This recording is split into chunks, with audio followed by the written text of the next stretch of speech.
مسکین صورت بچی تھی۔ اس کی رنگت گلاب جیسی تھی۔ اکلوتی ہونے کی وجہ سے گھر میں اکیلی کھلونوں سے کھیلتی رہتی۔ ذرا بڑی ہوئی تو اداس رہنے لگی کیونکہ اس کے ساتھ ہی کوئی کھیلنے والا نہ تھا۔ پھر وہ آس پڑوس کے گھروں میں دوسرے بچوں کے ساتھ کھیلنے کے لیے جانے لگی۔ وہ اکثر ہمارے گھر بھی آ جاتی تھی۔ بچپن کیسے گزرا اس کا تو شعور نہیں، لیکن جب وہ 7 برس کی ہوئی تو محلے میں اللہ والی بچی مشہور ہو گئی۔ جانے کیوں سب لوگ اسے اللہ والی کہتے تھے۔ شاید مسکین صورت صابر و شاکر اور خاموش طبع لڑکی تھی، شرارتیں نہیں کرتی تھی۔ اسی وجہ سے ایک پڑوسن نے اسے اللہ والی کہہ کر بلایا تو سب نے اسی طرح پکارنا شروع کر دیا۔ تاہم اس کی سمجھ میں یہ بات نہیں آتی تھی کہ لوگ کیوں اسے اللہ والی کہہ کر بلاتے ہیں۔ ایک دن اس کی ماں نے گلابوں کے بالوں میں تیل لگا کر کنگھا کیا اور چوٹی کر دی تو اسے خیال آیا کہ آئینے میں اپنی صورت دیکھوں۔ خالہ نسیم اتنا کس کر چوٹی کرتی تھیں کہ اس کا سر دکھنے لگ جاتا۔ اس نے آئینے میں اپنی صورت دیکھی تو اس میں اسے کچھ نظر نہ آیا۔ وہ پریشان ہو گئی اور شیشے کو دوپٹے سے صاف کرنے لگی۔ عجیب بات کہ آج آئینہ صاف کرنے کے بعد بھی اسے اپنی صورت نظر نہیں آئی تھی۔ بس دھندلا دھندلا سا کوئی عکس تھا۔ گلابو اس بات پر گھبرا گئی۔ اس کے بعد اس نے آئینہ دیکھنا ہی چھوڑ دیا۔ اس کے ذہن میں یہ بات بیٹھ گئی کہ خدا نے اسے بنایا ہی اسی طرح ہے کہ اس کا عکس نہیں بنتا اور نہ اس پر کوئی لباس سجتا ہے اور نہ ہی اسے بناؤ سنگھار کرنا چاہیے۔ کیا خبر کس کر چوٹی کرنے سے ان کی بینائی پر اثر پڑتا ہو۔ اب نہ وہ اچھے اور نئے لباس کی خواہش کرتی اور نہ بناؤ سنگھار کرتی۔ دراصل اس پر اپنے دھندلے عکس کا کچھ ایسا نفسیاتی رد عمل ہوا تھا کہ وہ آئینے سے ڈرنے لگی تھی۔ وہ اپنی شکل تک بھولنے لگی۔ وقت گزرتا گیا۔ اس نے میٹرک کر لیا۔ جب کالج میں داخلہ لیا تو اسے اس بات کا شدت سے احساس ہونے لگا۔ دل کو صدمہ رہنے لگا کیونکہ بناؤ سنگھار سے دور رہنے کے باعث وہ خود کو اپنی سہیلیوں سے کمتر محسوس کیا کرتے تھے۔ جب تک اسکول میں تھی پابندی سے نماز پڑھتی کیونکہ اس کی ماں بھی پابندی سے نماز پڑھتی تھی۔ کالج کی اپنی ایک الگ زندگی تھی۔ اس زندگی میں آزادی کا احساس اور ایک سرخوشی سے تھا۔ اس نے کالج میں 2-4 اچھی لڑکیوں کا ساتھ پا لیا تھا۔ یہ ان کی سہیلیاں تھیں جن کو پا کر تنہائی کا احساس ختم ہو گیا تھا۔ وہ ان سے فون پر باتوں میں مشغول ہو جاتی تو نماز کا وقت نکل جاتا۔ اسی طرح رفتہ رفتہ اس نے نماز ترک کر دی۔ خوشیوں بھرا وقت گزر رہا تھا لیکن یہ احساس بھی نہ تھا کہ وہ آئینے میں اپنا عکس نہیں دیکھ سکتی۔ جانے کیوں اس بات کا کسی سے ذکر کرتے ہوئے بھی اس کا دل ڈرتا تھا۔ سوچا ذرا اس نے خود تک محدود رکھا تھا۔ اور یہ حقیقت تھی کہ اب بھی جب وہ کبھی آئینہ دیکھنے کی کوشش کرتی اس کو اپنا عکس واضح نظر نہیں آتا تھا اور دھندلا سا عکس بھی نظر آتا تھا۔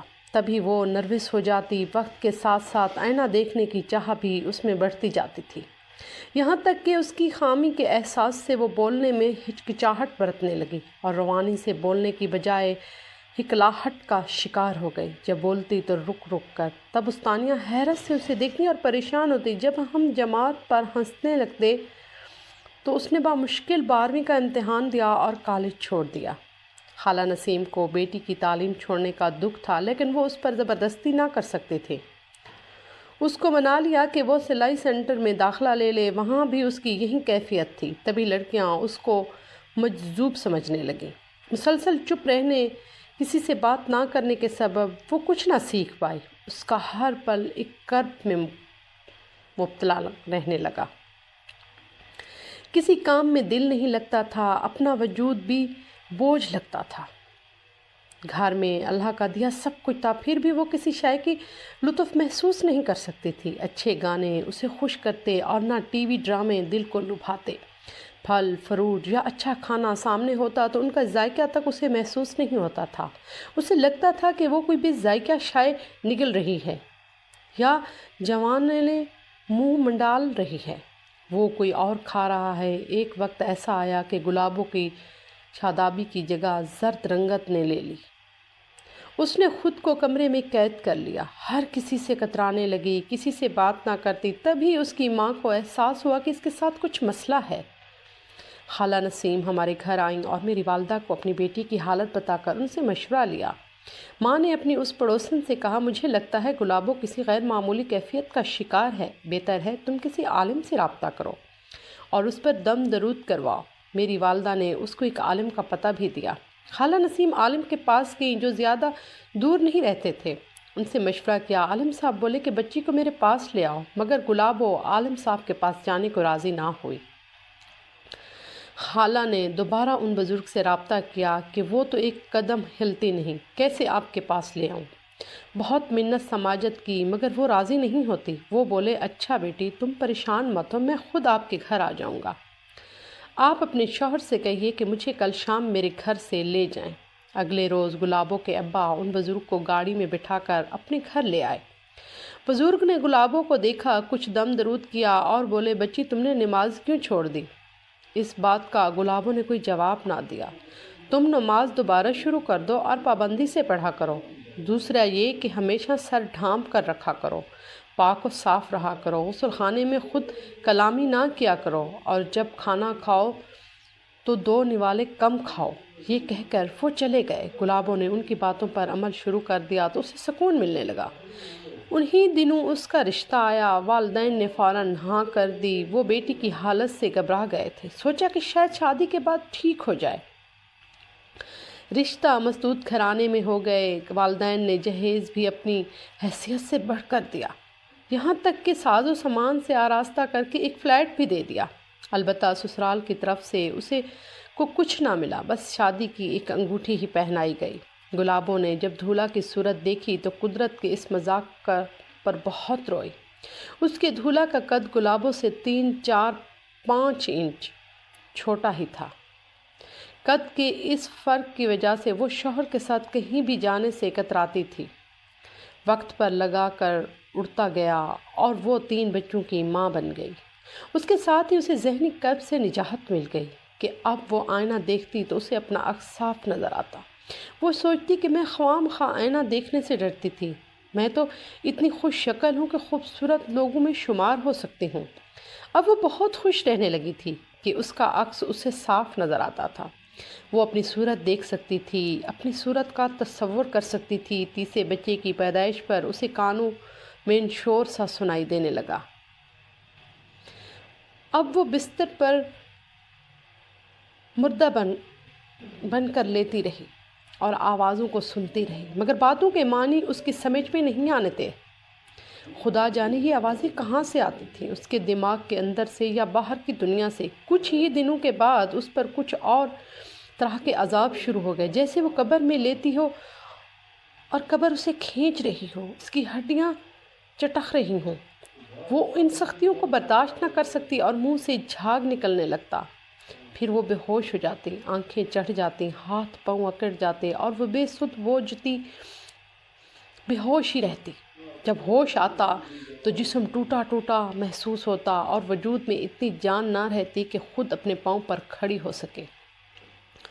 ان دنوں اس کے شوہر کا کہیں باہر گیا ہوا تھا، اسے گلابو کی اس حالت کا کچھ علم نہ تھا۔ تبھی وہ اور گھبراتی اور گھر جب اس کو آواز کا شور سنائی دیتا تو بے ہوش ہو جاتی۔ ایک دن اس نے مجھ سے اپنا خواب بیان کیا کہ اس نے خواب میں ایک بزرگ کو دیکھا ہے جو کہہ رہا ہے کہ تم نے نماز چھوڑ دی ہے، اس لیے تم مردہ ہو گئی ہو۔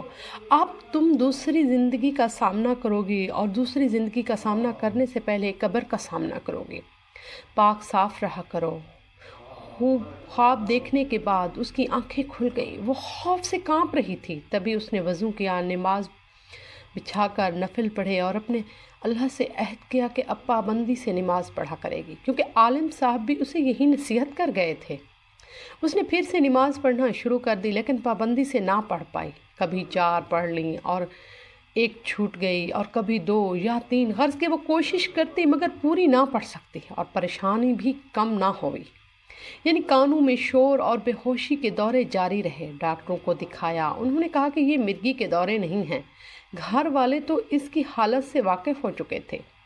وہ اس کا بہت خیال رکھتے تھے، وہ اس خانے کی کنڈی اندر سے نہ لگانے دیتے۔ 5 سال یہی کیفیت رہی۔ کبھی خواب دیکھتی کہ کوئی کہتا ہے توبہ کرو توبہ کرو، وہ سوچتی میں نے کون سا گناہ کیا ہے جو توبہ کروں، پھر بھی استغفار کرتی۔ تب یاد آیا کہ وہ بچپن میں قبرستان میں جا کر کھیلتی تھی، وہاں اسے گھنے درختوں تلے لیٹنے اور چھوٹے چھوٹے پتھروں کو جمع کر کے کھیلنے میں بڑا مزہ آتا تھا۔ کبھی وہ پتھروں سے قبروں کو بھی نشانہ لگا کر ان پر برساتی تھی۔ اب کچھ دن سے اس کے دل چاہتا کہ وہ دوبارہ قبر پر جائے اور اپنی پسندیدہ جگہوں پر بیٹھے۔ وہ خود کو روکتی تھی مگر قدم ادھر ہی کو کھینچتے تھے، جیسے کوئی طاقت اسے اس طرف کھینچتی ہو۔ اس بات کا ذکر اس نے ایک دن اپنے شوہر سے کیا۔ وہ بولا عورتوں کا قبرستان میں جانا ٹھیک نہیں، لیکن تمہاری روح کو اگر اسی طرح سکون ملتا ہے تو میں تم کو لے چلتا ہوں۔ اس کا شوہر اسے موٹر سائیکل پر بٹھا کر اس قبرستان میں لے گیا جہاں وہ کھیلا کرتی تھی۔ وہاں کچھ بڑی قبریں تھیں اور کچھ چھوٹے بچوں کی تھیں۔ اس نے وہاں تلاوت کی اور فاتحہ پڑھی تو اسے کچھ سکون ملا۔ جب تک اس کا جی چاہا وہاں بیٹھی رہی۔ شوہر نے اسے آواز دی اور نہ بلایا۔ وہ کچھ دور اپنی موٹر سائیکل پر ہی بیٹھ کر انتظار کرتا رہا۔ جب گلابوں کی روح سیر ہو گئی تو شوہر کے ساتھ گھر لوٹ آئی۔ اب اس نے کوشش کر کے نماز کی پابندی شروع کر دی تھی، سر کو بھی ڈھانپ کر رکھتی تھی اور کھانا بھی بھوک سے 2 لقمے کم کھاتی تھی۔ اب اسے آواز آنا بند ہو گئی۔ وہ پاک صاف بھی رہنے لگی کہ بزرگ نے اس کی بھی ہدایت کی تھی۔ روز نہاتی اور صاف کپڑے پہنتی۔ ان اقدامات سے اس نے نہ صرف ذہنی بلکہ جسمانی صحت پر بھی اچھا اثر پڑا۔ اس کی ماں بھی روز گڑ گڑا کر اللہ سے بیٹی کی صحت کے لیے دعائیں کرتی تھی۔ خدا نے ایک دکھی ماں کی دعائیں سن لیں اور گلابوں کے کانوں میں نامعلوم شور اور آوازیں آئی ہمیشہ کے لیے بند ہو گئیں۔ جب آوازیں آنا بند ہو گئیں تو اس نے محسوس کیا کہ وہ اب صحت یاب ہو رہی ہے۔ یہ کوئی روحانی عمل تھا، آسیب سایہ یا کوئی نفسیاتی مسئلہ تھا، کوئی ذہنی بیماری تھی، جو بھی تھا اس پر آج تک پردہ پڑا ہوا ہے۔ خوشی کی بات یہ تھی کہ گلابو جان اب پوری طرح صحت یاب ہو گئی تھی۔ اس پر سختیاں تو ہٹ گئیں مگر وہ ایسے خواب دیکھنے لگی کہ کوئی واقعہ ہونے سے پہلے اسے اشارہ ہو جاتا۔ صبح اٹھ کر وہ خواب دل میں دہراتی، اگلے چند دنوں میں وہی واقعہ رونما ہو جاتا جو اس نے خواب میں دیکھتا تھا۔ اب وہ اس بات سے بھی ڈرنے لگی کہ اچھے خواب بھی آئیں، برے خواب بھی نہ آ جائیں کہ جن کی تعبیر دکھ دینے والی ہو۔